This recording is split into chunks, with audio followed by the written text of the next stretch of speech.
Pinatutsadahan ni Senador Christopher Bongo ang Department of Social Welfare and Development o DSWD kaugnay sa mga programang dapat ay mapapakinabangan na mahihirap. Sinabi ni Go na dapat ay pagpursigihan ng DSWD ang pagsusulong ng mga programa na makakatulong sa mga mahihirap sa gitna ng mataas na inflation o pagtaas ng presyo ng mga pangunahing produkto at serbisyo. Tinukoy ni Go ang programang Assistance in Crisis Situation na aniyay sinimulan sa ilalim ng administrasyon ni dating Pangulong Rodrigo Duterte.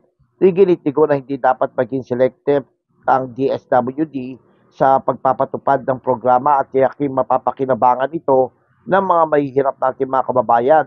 Hinimok din ni Go ang DSWD na ayusin ang paggastos ng pondo sa ilalim ng programa at tiyaking hindi ito ma-underutilize.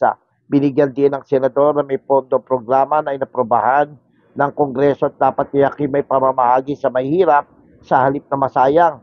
Ipinaalala pa ng mababatas na pera rin ito ng taong bayan at dapat ay bumalik sa kanila sa paraan ng maayos na serbisyo at proteksyon sa kanilang kapakanan. Natin na unemployed sa ngayon at pagbawas sa bilang ng mga mahirap at nagugutom nating mga kababayan. Dapat po walang magutom. Napaka-importante po ang laman ng tiyan. Kaya nananawagan po ako sa DSWD. Nandiyan po yung programang AIX. Inumpisahan po ito nung panahon ni Pangulong Duterte. Isa po tayo sa nagsulong nito. Itong AIX program at iba pang mga programa sa DSWD. Sinulong natin nung panahon ni Pangulong Duterte at pinatuloy ngayon. Gamitin niyo po yung pondo sa tama. Gamitin niyo po sa mga mahirap at walang masayang. Walang ma-underutilize. Bigay niyo po sa mga mahirap nating kababayan.